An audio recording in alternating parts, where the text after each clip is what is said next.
This October we are doing 90s month. So far we have looked at a good figure and a bad figure. So now let's look at one of the most iconic characters of the entire G.I. Joe series. If you don't know anything else about G.I. Joe, you probably know Duke. I did a review of the first version of Duke, and some may be surprised to know that my review wasn't entirely glowing. But I don't hate the figure. In fact, I like it. That's something I struggle with on this show. I have to critique these toys, which means I have to point out their flaws. That can give the impression that I hate these toys. There are very few G.I. Joe figures that I hate. There are some that I dislike, but even on the ones I dislike, I can find some merit in them, and I try to point that out too. This week we are going to look at an important version of Duke. This version broke with the old iconic uniform and went in an entirely different direction. Was it a good direction? Let's find out.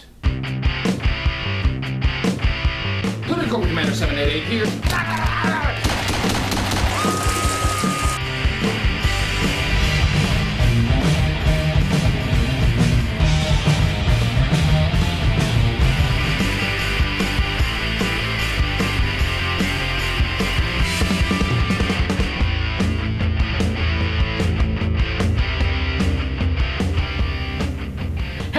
Hooded Cobra Commander 788 here, and as 90s month rolls on, we are going to look at a popular version of Duke. 10 hut! And I guess we're going to have Duke on the show. Of course. Why not? Why should I have any control over who shows up here? I said 10 hut! And I say Pizza Hut. Ha ha ha! Your jokes make me laugh. My sense of humor is legendary. I'm surprised you would show up for this review. I thought you'd be mad after my review of your first action figure. Oh, I didn't see that. I don't watch television. It rots the brain. Of course it does. Why are you even here? I'm here to order you to review my action figure from 1992. I was gonna do that anyway. We don't take excuses in this man's army. Review that figure immediately. That's an order. I already announced I was gonna let's get on with it. HCC788 presents Duke. This is Duke, G.I. Joe's Master Sergeant from 1992. This figure was only available in 1992. It was discontinued for 1993. This is the third version of Duke. Version 1 was a mail-away offer in 1983. It was released carded in 1984. Version 2 of Duke was in the Tiger Force subset in 1988. Tiger Force Duke used almost the entire mold from version 1. There were a couple different parts, but the main difference between version 1 and version 2 was the color. Tiger Force Duke was notable for changing Duke's hair color from blonde to brown. After that, it was a few years before we got another version of Duke. That's surprising considering how important Duke is to the G.I. Joe universe. Snake Eyes is arguably the only G.I. Joe character more recognizable than Duke. There were 3 other versions of Duke in the vintage toy line. I don't have the last 2 versions, so I can't show them to you. I do have version 4 from 1993 though. I really love this version. This is a true desert uniform for Duke. This is a great figure. So why am I not reviewing this one? The helmet is non-removable. Oh, so it is. That's unfortunate. I reviewed the first version of Duke a long time ago, and my critique was not entirely favorable. Maybe I was too harsh. I do like the figure, and I have a lot of sentimental attachment to it. I just have some problems with the character and the design of the figure. I have the full card back for this version of Duke, so let's take a look at that. The card art shows Duke sitting on his rocket launcher. That is weird. We will address that when we look at the accessories. Other than that, though, the artwork looks pretty good. This does look like Duke. Flipping the card around to the back, we have the cross cell. Here we have some other figures that were available at the time. Each of these is numbered. I don't think that was really necessary. Duke is number 1. Some of these sub-teams are featured here, and it even has an advertisement for the Deke animated series. We have the file card here, and this is one of those 90s file cards that is rectangular. In the 80s, we had file cards that were shaped more like a file folder, but at least this file card card is in a normal color. It's not in one of those loud, bright colors that some of the file cards came in, so that's good. We will take a look at that later. Let's take a look at Duke's accessories, starting with his primary weapon, this brown rifle. Yojo.com calls this a submachine gun. I guess it could be. It's got kind of a long barrel. The file card calls it a semi-automatic commando rifle. This is the only use of this accessory in the vintage line as far as I can tell, so it is unique, though it was used later after the vintage run. This brown plastic is reputed to be brittle. My accessories have held up pretty well, but there are some white stress marks on it, as you can see. So I would recommend being cautious with this brown plastic. Next, let's look at his helmet, and the file card calls this a modern army infantry helmet, and that is true enough. This is a personal armor system for ground troops, or PASGET helmet, also sometimes called a Fritz helmet. The tan color fits perfectly with the figure, and it's nice for a desert or sandy environment. This helmet fits on the head better than the Fritz helmets we got in the 80s, for instance the one here on Hawk version 2. Next, he has a knife. It fits into a slot on the rocket launcher. It's nice to have storage for the weapon, so well done there. This knife is in that same brown plastic. The discoloration of the brown plastic on this knife is evident. I don't know if it looked like this straight out of the package or if this is caused by age or stress on the plastic, but when in doubt, exercise caution to avoid breaking a vintage accessory. Now we get to the literal big gun, the missile launcher. The file card calls it a high-powered quick-launch missile cannon. Sure, whatever. This is a spring-loaded missile launcher. Those were abundant in the 90s. This one is pretty special though. It has a back peg, so it will fit on Duke's back, and he can stand up with it. He's not toppling over, so that's good. That's a nice feature. I like it. This missile launcher is made up of 4 parts, including one red missile, the main body of the missile launcher, a brown tripod, and a red seat that can fold up and back. Yes, it has a seat. It is made for Duke to sit on. He fires it from his crotch. It is literally a crotch rocket. I have to ask Duke about this. Duke, are you still there? I am here, citizen. In the few minutes since we last spoke, I learned to speak Cantonese. I am so much smarter than you. I have to know. Why do you have a crotch rocket? Are you compensating for something? I don't know what you mean.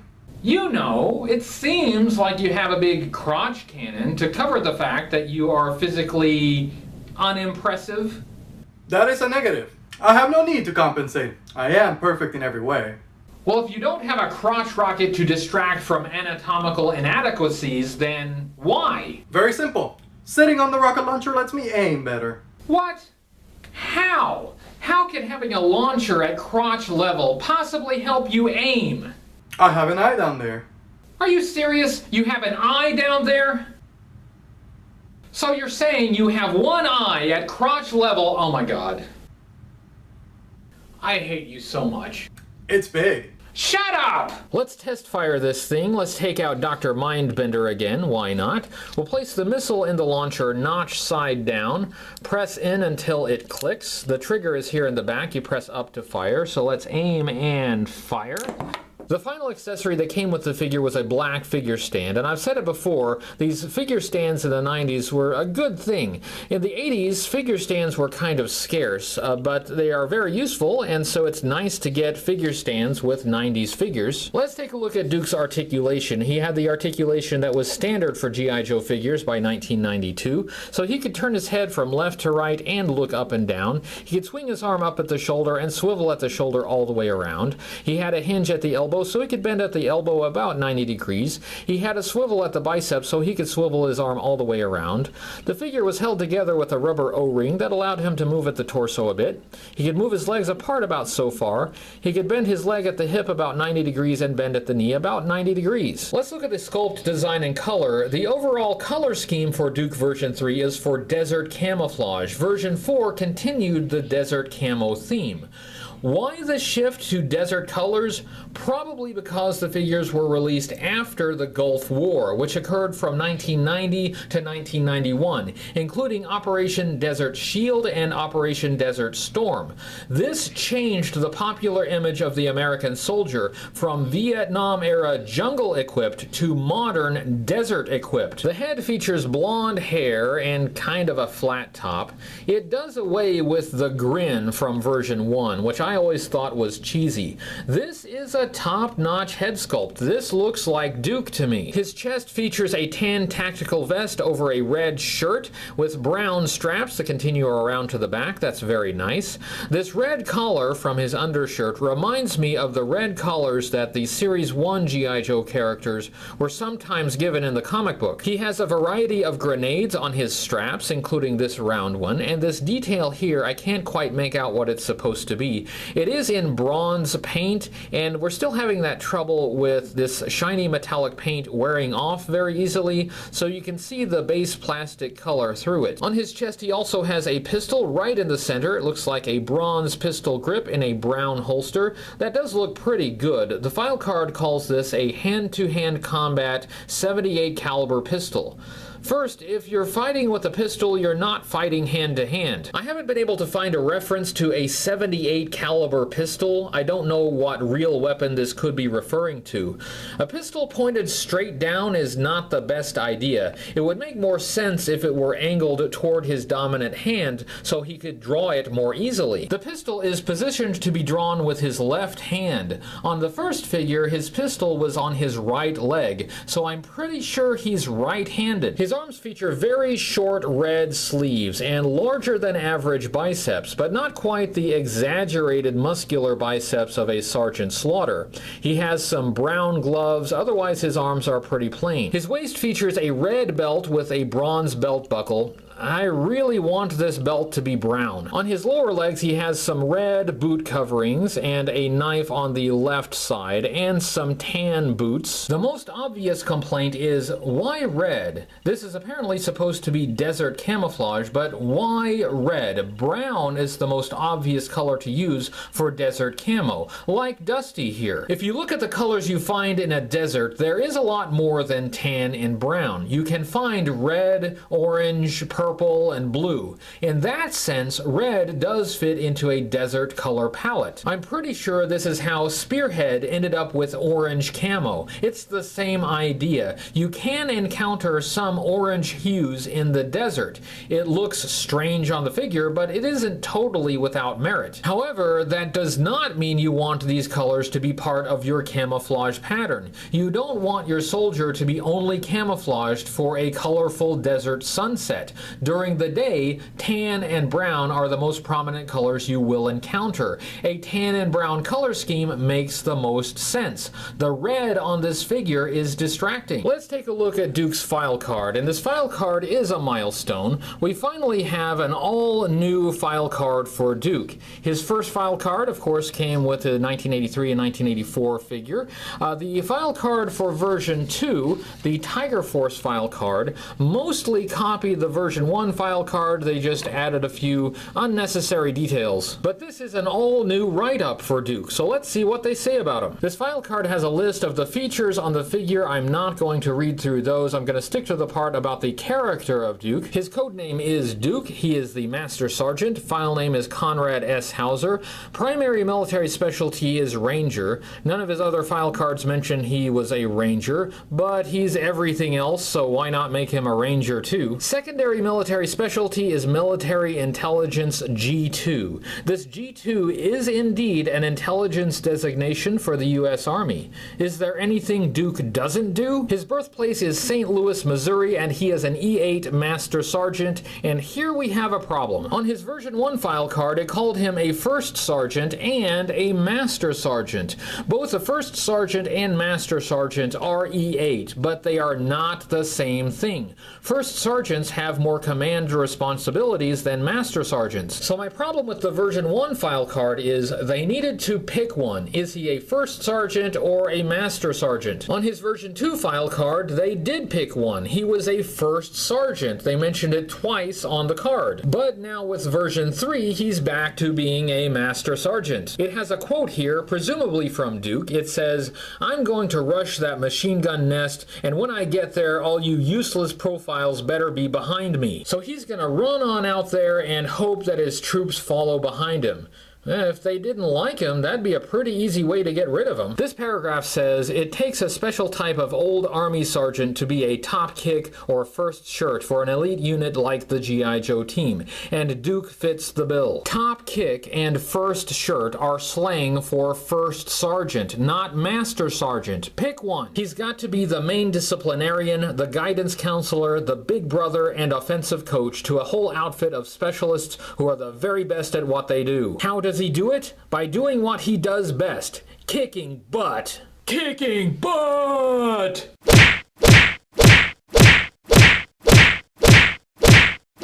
All butts have been kicked, all problems have been resolved. I am Duke. During intense engagements with Cobra, Duke is authorized to operate the Fort America and Battle Cycle combat vehicles. He's authorized to operate Fort America and the Battle Cycle only during intense engagements with Cobra. At all other times, they'd rather he keep his hands off. Looking at how Duke was used in G.I. Joe media, he appeared in the first episode of the first G.I. Joe animated series, and he appeared in dozens of episodes thereafter. He appeared in nearly every episode of the Sunbow animated series, though he was less prominent in season 2. He is most remembered for Dying Not Dying in the 1987 animated movie. In that movie, he was slated to be killed by Serpentor, but backlash over the death of Optimus Prime in the Transformers movie prompted the movie producers to change his fate at the last minute. He appeared in his version 3 uniform in the Deke animated series.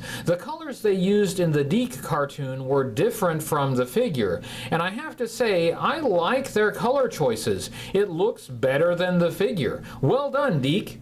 That's not something I'll say often. In the G.I. Joe series published by Marvel Comics, Duke first appeared in issue number 22, right after the famous Silent issue. He showed up at the end of the issue with Roadblock to prevent Cobra from interfering with General Flag's funeral. After that, Duke took over the role that had formerly been filled by Hawk. To be honest, it was hard to find much difference between Duke and Hawk at the time. They even looked a lot alike. I think it took a while for Larry Hama to flesh out Duke's character. I can't find any comic book appearances of Duke in his version 3 uniform. In issue number 123, he's still wearing his version 1 uniform. In his next appearance in issue number 127, he's wearing his version 4 uniform. They skipped over version 3. I can kind of understand why they might have preferred the version 4 uniform. It is an excellent desert camo uniform, and they may have been reluctant to change from his version 1 uniform because it was so iconic. Looking at Duke version 3 overall, it's a good figure. It could be a great figure with some different colors. The 90s was a frustrating time because the sculpting and the details on the figures were mostly good, but they were painted with colors that drew attention away from the good parts. Duke version 3 still ends up being a good figure because the tan base color still dominates. It still has a desert camo feel. The head sculpt is great. It looks more like Duke to me than version 1. It doesn't have the grin. The expression is serious, and I imagine Duke as a serious guy. A lot of the problems I have on version 3 are fixed on version 4. I look forward to reviewing that figure someday. The helmet is non-removable. Alright, everybody bear with me a moment. Let's fix this right now. I have another version 3 figure. It's not in quite as good a condition as the other one. I'm just going to take this one apart right now. Let's see, there we go. I'm going to do the same thing quickly to version 4.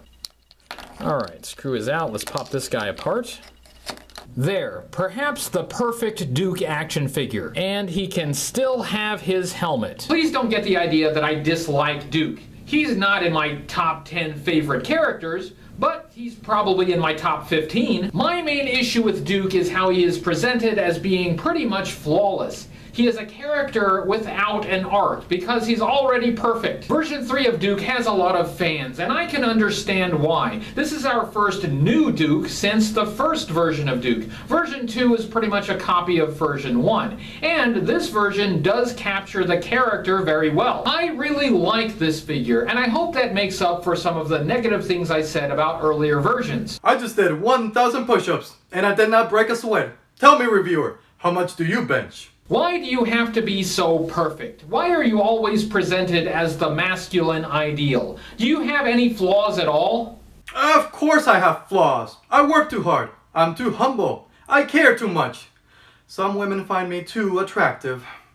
I don't suppose you've heard the word humble brag, have you? I speak 14 different languages, and I've never heard that word before. So congratulations, reviewer. You found another flaw. Now, I hope you do not mind, but I've got a date with 4 hot models at the same time.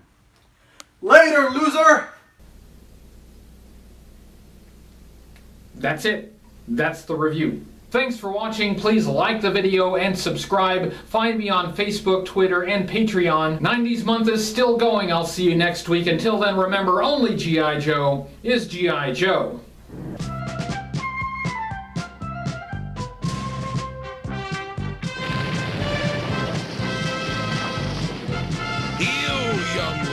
You nearly thwarted my destiny! Ah! Duke! Ah!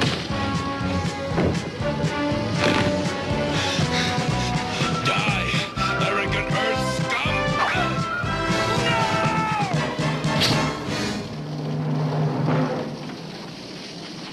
No! Duke? He took the snake meant for your heart, but his sacrifice will be in vain. This I command! It's big.